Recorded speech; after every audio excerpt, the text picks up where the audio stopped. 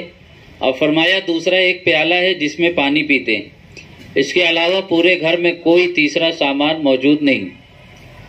سرکار دو عالم صلی اللہ علیہ وسلم نے فرمایا دونوں چیزیں لے کر آؤ. جب وہ دونوں چیزیں لے کر آئے تو اللہ کے رسول صلی اللہ علیہ وسلم نے دونوں چیزیں 2 درہم میں نیلام کر دی، فروخت کر دی. اس کے بعد 1 درہم ان کے حوالے کیا اور کہا جا کر گھر کا کچھ ساز و سامان، کھانے کا کچھ نظم کر لو، اور دوسرے درہم سے کلاڑی خرید لو.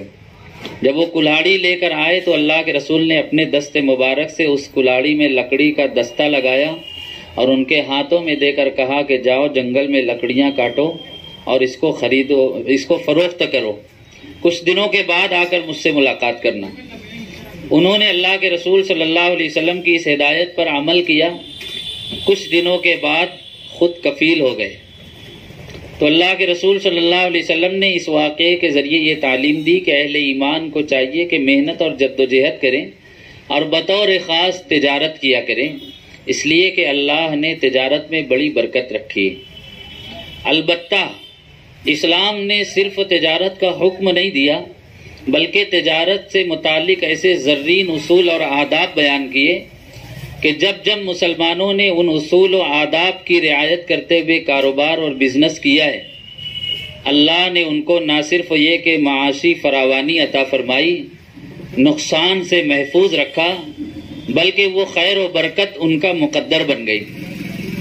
تجارت کے تعلق سے اسلام میں بہت ساری اہم اور بنیادی ہدایات ہیں، جن میں ایک اہم ہدایت یہ ہے، اللہ نے قرآن میں ارشاد فرمایا رجال لا تلہیہم تجارۃ ولا بیع عن ذکر اللہ واقام الصلاۃ وایتاء الزکاۃ.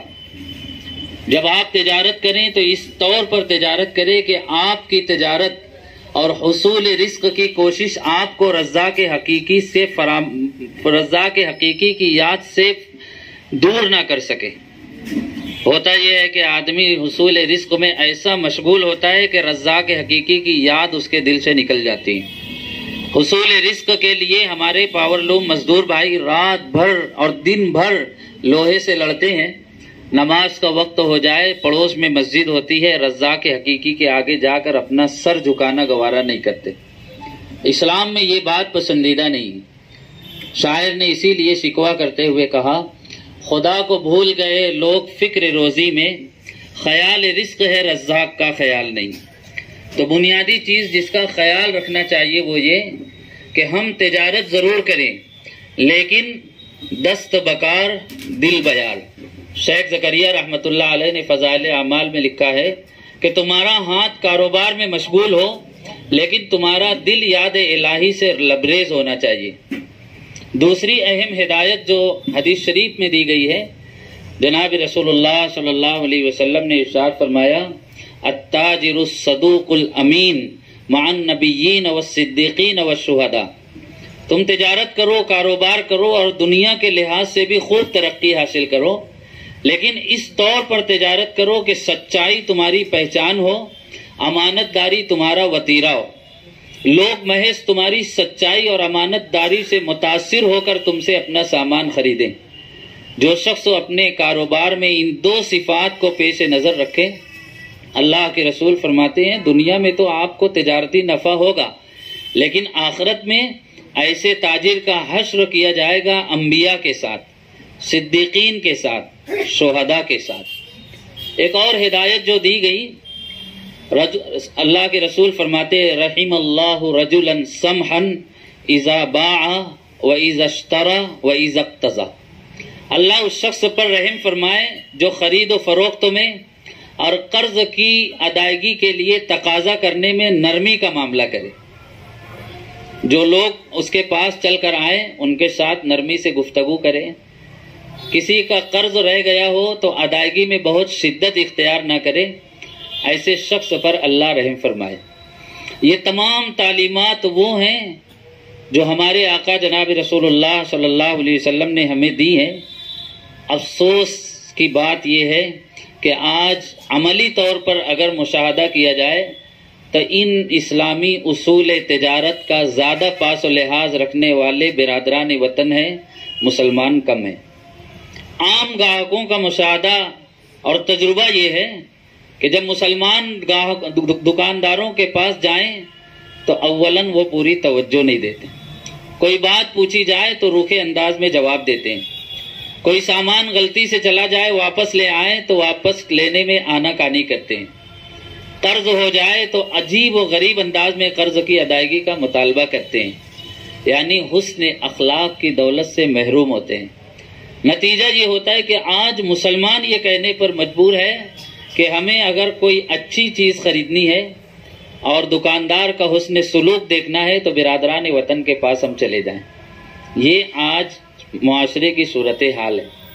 لیکن اسی سماج اور معاشرے میں کچھ ایسے لوگ بھی ہیں جو اسلام کے اصول تجارت کی پاسداری کرتے ہیں تو اللہ تعالیٰ ان کو خیر و برکت سے نوازتے ہیں، پھر ان کا قدم آگے ہی بڑھتا جاتا ہے اور لوگوں کے درمیان وہ اعتماد کی ایک پہچان بن جایا کرتے ہیں۔ ضرورت اس بات کی ہے کہ ہم تجارت کریں لیکن اسلام کے اصول تجارت کی پاسداری کریں، سچائی اور امانت داری کو پیش نظر رکھیں، نرمی کو اپنے مزاج کا حصہ بنا لیں تاکہ ہم ایک طرف تجارت بھی کریں اور تجارت کے ساتھ ساتھ لوگوں کو اسلام کا پیغام بھی پہنچائیں کہ اسلام کے اصول تجارت یہ ہیں اور جناب رسول اللہ صلی اللہ علیہ وسلم کا طریقہ یہ ہے۔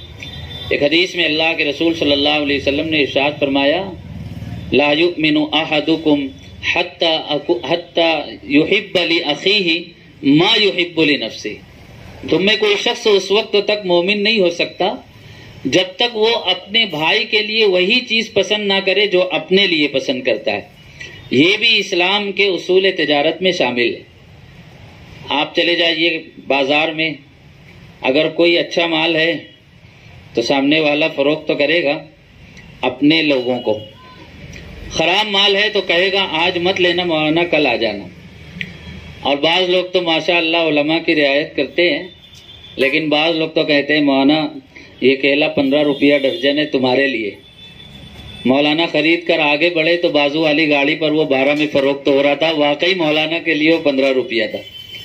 تو جھوٹ ایک نشانی بن چکی، اور جو چیز انسان خود کھانا یا استعمال کرنا پسند نہیں کرتا آج لوگ ویسی چیزیں فروخت کر رہے ہیں۔ ایک کھانا ول پر ایک شخص کا جانا ہوا تو کاؤنٹر پر ہوٹل کا کھانا ول کا مالک موجود نہیں تھا، تو گاہک نے بہرے سے پوچھا ملازم سے کہ بھائی ہوٹل کا مالک کہاں ہے؟ تو اس نے کہا ہمارے سیٹ سامنے والی ہوٹل میں کھانا کھانے گئے۔ بات سمجھ میں آ رہی؟ جی ہاں، جو کھانا وہ خود پسند نہیں کرتا وہ فروخت کر رہا ہے۔ آج کچھ اس طرح کی صورتحال ان مارکیٹوں میں نظر آتی ہے جہاں مسلمانوں کی اکثریت ہے۔ ہمیں اس موقع پر جو بات عرض کرنی ہے وہ یہ کہ جس طرح یہ تمام حضرات تجارت کر رہے ہیں، اور جیسا کہ ابھی ناظم اجلاس نے بتایا کہ 1992 سے لے کر 2022 تک 30 سال کا عرصہ ان لوگوں نے کامیابی کے ساتھ گزارا، یقیناً اس کامیابی کے پیچھے ان کے والد محترم کی تربیت اور ان حضرات کی دینداری، امانت داری اور سچائی کا بہت بڑا حصہ ہے۔ یہ حضرات ہمارے لیے ایک جیتی جاگتی مثال ہے کہ ہم لوگ اچھی چیزوں کی تجارت کریں، ان چیزوں کی تجارت کریں جو لوگوں کے لیے مفید ہو، ایسا سامان فروخت تو نہ کرے جس سے لوگوں کو نقصان ہو سکتا ہو۔ ابھی شہر میں سماج سدھار مہم چل رہی ہے، نشہ مخالف تقریریں ہو رہی ہے، ان تمام لوگوں کو بھی مخاطب کر کے کہا جا رہا ہے کہ بھائی ہم نشے سے اگر اپنی قوم کو بچانا چاہتے ہیں تو ہمارے ہی مسلمان بھائی جو نشے کو فروخت تو کر رہے ہیں وہ کم سے کم اپنے اس کاروبار کو بند کر دیں۔ اللہ کی زمین بہت بڑی ہے، اس کی نعمتیں بے شمار ہے، آپ ایک چیز بند کریں گے لوگوں کی نفع رسانی کے لیے اللہ دوسرا دروازہ کھول دے گا۔ تو ایسی چیز فروخت کرنا جس سے لوگوں کی جان مال عزت و آبرو کو نقصان پہنچ سکتا ہو اسلام میں ممنوع ہے۔ بنیادی شرط یہ ہے کہ آپ اچھی اور حلال چیزوں کی تجارت کریں اور آپ کا طریقہ بھی حلال ہو۔ قیامت کے دن اللہ پاک سارے انسانوں کو اپنے سامنے جمع کرے گا تو اللہ رب العزت یہ ضرور پوچھے گا وَعَن مَالِهِ مِنْ أَيْنَ اكْتَسَبَهُ وَفِيمَا أَنفَقَهُ، بتاؤ تم نے مال کیسے کمایا اور پھر یہ بتاؤ کہ اپنے مال کو کہاں خرچ کیا۔ تو ہم لوگ اپنی تجارت کو اس فکر کے ساتھ بھی کریں کہ کل اللہ اس تجارت کے متعلق ہم سے سوال کرے گا، تو ہماری کوشش یہ ہو کہ یہ تجارت ہمارے لیے دنیا میں نفع کا ذریعہ ہو اور آخرت میں نجات کا باعث ہو۔ ایک بزرگ گزرے ہیں، ان کا انتقال ہوا، چھوٹی موٹی دکان لگایا کرتے تھے، انتقال ہوا، کسی نے خواب میں دیکھا تو پوچھا کہ حضرت کیا گزری، اللہ نے آپ کے ساتھ کیا معاملہ کیا، آپ تو بڑے نیک انسان تھے، اپنی عبادات کی وجہ سے آپ کامیاب ہو گئے ہوں گے۔ کہنے لگے نہیں، میں اپنی عبادت کی وجہ سے کامیاب نہیں ہوا، میں اپنے معاملات کی وجہ سے کامیاب ہوا۔ دین کے بنیاد 5 حصے ہیں: عقائد، عبادات، معاملات، معاشرت، اخلاقیات۔ مسلمانوں نے عملی طور پر دین کو صرف عقائد اور عبادات میں محدود کر دیا ہے، حالانکہ دین کی تعلیمات کا ایک بڑا حصہ معاملات سے متعلق ہے، اور علماء فرماتے ہیں معاملات کی صفائی دین کا بنیادی حصہ ہے۔ کسی شخص کی نماز مکمل ہو، روزہ اور حج مکمل ہو، ہاتھ میں تسبیح ہو، سامنے قرآن پاک کا نسخہ رکھا ہوا ہو، لیکن اس کے معاملات اگر خراب ہوں تو آخرت میں اس کی نجات نہیں ہو سکتی، اس لیے کہ یہ حقوق اللہ ہے اور دوسری چیز کا تعلق حقوق العباد سے ہے۔ تو بزرگوں کا انتقال ہوا، پوچھا کہ آپ تو اپنی عبادات کی وجہ سے کامیاب ہو گئے ہوں گے۔ فرمایا اللہ نے میری عبادات نہیں دیکھی، میرے معاملات کو دیکھا۔ میری ایک چھوٹی سی دکان تھی، لوگ اپنے مجھ سے بہت ساری چیزیں خریدا کرتے تھے۔ یہ اس زمانے کا واقعہ ہے جب سونے اور چاندی کے سکے رہا کرتے تھے جن کو درہم اور دینار کہا جاتا ہے، اور وہ سکے 2 طرح کے ہوتے تھے، ایک خالص ہوا کرتا تھا، ایک کھوٹا ہوا کرتا تھا۔ ہمارے مولانا شفیق الرحمان فلاحی صاحب موجود ہیں اور فقہ کی بڑی کتاب ہدایہ وہ پڑھاتے ہیں، وہ اس کی تصدیق کریں گے کہ سکے 2 طرح کے ہوتے تھے، ایک خالص ہوتا تھا اور ایک کھوٹا اور ملاوٹ والا ہوتا تھا جس کی قیمت کم ہوتی۔ وہ کہتے تھے کہ لوگ میرے پاس کھوٹا سکہ لایا کرتے تھے، لیکن میں ان کو مال اس سکے کا دیا کرتا تھا جو خالص ہوا کرتا ہے۔ آج کے زمانے میں سمجھ لیجئے کوئی آپ کے پاس پھٹی نوٹ لے کر آ جائے، اسے ساجد بھائی فکر نہ کریں، ساری پھٹی نوٹ جو ہے وہ مسجدوں میں اب پہنچ جاتی ہے، دکانوں میں نہیں آیا کرتی۔ گزشتہ چند ہفتہ پہلے کی بات ہے، ہمارے مؤذن صاحب یہاں موجود ہے، ایک گواہ کے ساتھ میں بات کر رہا ہوں، ایک نوٹ ماشاءاللہ نکلی تھی، وہ پھٹی بھی نہیں تھی، وہ بالکل آدھی تھی، 10 کی نوٹ آدھی۔ انہوں نے مجھ کو دکھایا تو میں نے کہا ہو سکتا ہے سامنے والے کی نیت 5 روپیہ صدقہ کرنے کی ہو۔ تو آج کے زمانے میں سمجھیے کہ پھٹی نوٹ کوئی لے کر آ گیا۔ تو وہ کہتے ہیں کہ جب لوگ میرے پاس کھوٹا سکہ لے کر آتے تھے تو میں اس کو قبول کر لیتا، البتہ اس کو آگے نہیں بڑھاتا تھا، اس کو اپنے پاس جمع کر لیا کرتا، ورنہ ہوتا یہ ہے خوب سودا نقد ہے، اس ہاتھ دے اس ہاتھ لے، ادھر سے پھٹی نوٹ آئی ادھر سے گڈی میں لگا کر اس کو کسی کو دے دیے، جس کو کہتے ہیں گردی میں کیلا بیچنا۔ تو وہ کہتے تھے سارے کھوٹے سکے میں نے جمع کر لیے، جب انتقال کا وقت تو قریب آیا تو میں نے سارے کھوٹے سکے اپنے سامنے رکھے اور اللہ سے میں نے فریاد کی، اے اللہ ساری زندگی میں نے آپ کے بندوں کے کھوٹے سکے قبول کیے ہیں، آپ اپنے اس بندے کے کھوٹے اعمال کو قبول کر کے اس کی مغفرت کر دیجیے۔ فرماتے ہیں میرے اس عمل پر اللہ نے میری مغفرت فرمائی۔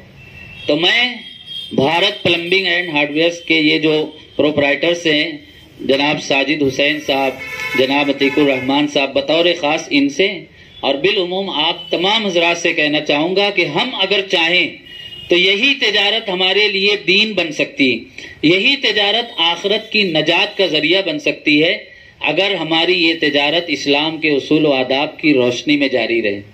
بس انہی گزارشات اور انہی امیدوں کے ساتھ میں اپنی گفتگو مکمل کرتا ہوں اور تہہ دل سے مبارکباد پیش کرتا ہوں ان دونوں حضرات کی خدمت میں اور جناب مرحوم محمد مصطفیٰ صاحب کے تمام ہی بیٹوں کی خدمت میں کہ اللہ نے آپ لوگوں کو آج اس مقام تک پہنچایا ہے. عروج ایسا نصیب ہو تجھ کو کہ آسماں بھی تیری رفعتوں پہ ناز کرے.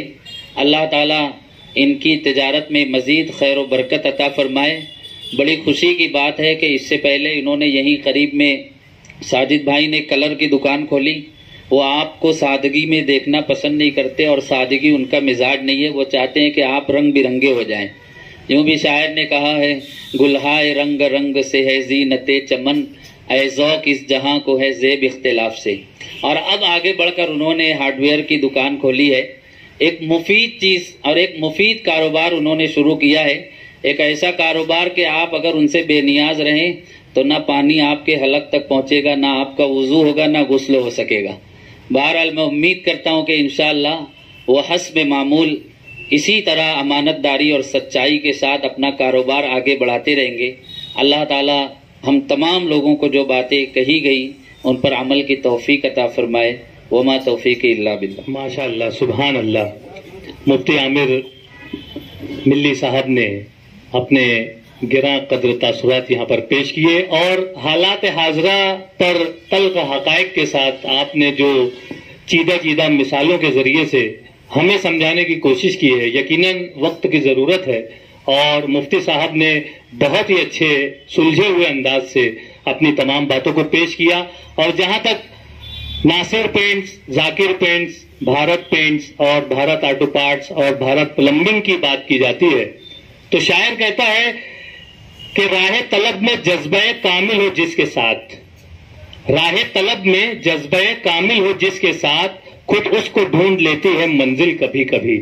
یقیناً شہریان عزیز کے لیے جو ہے یہ ایک نعمت کا موقع ہے کہ تجارت اور اچھی تجارت اور اسلامی اصولوں کے ساتھ جو تجارت کی جا رہی ہے، ایک موقع ہمیں بھی دستیاب ہو رہا ہے کہ ہم ان برادران سے بھی فیض اٹھائیں.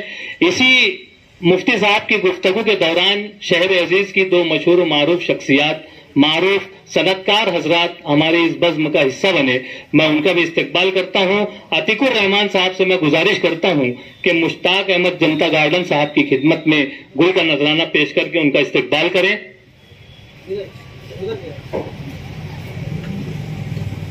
اور وہیں پر میں ساجد حسین صاحب سے بھی گزارش کرتا ہوں کہ ضیاء حکیم صاحب یہاں پر تشریف رکھتے ہیں، آپ کی خدمت میں گل کا نذرانہ پیش کر کے آپ کا بھی استقبال کریں.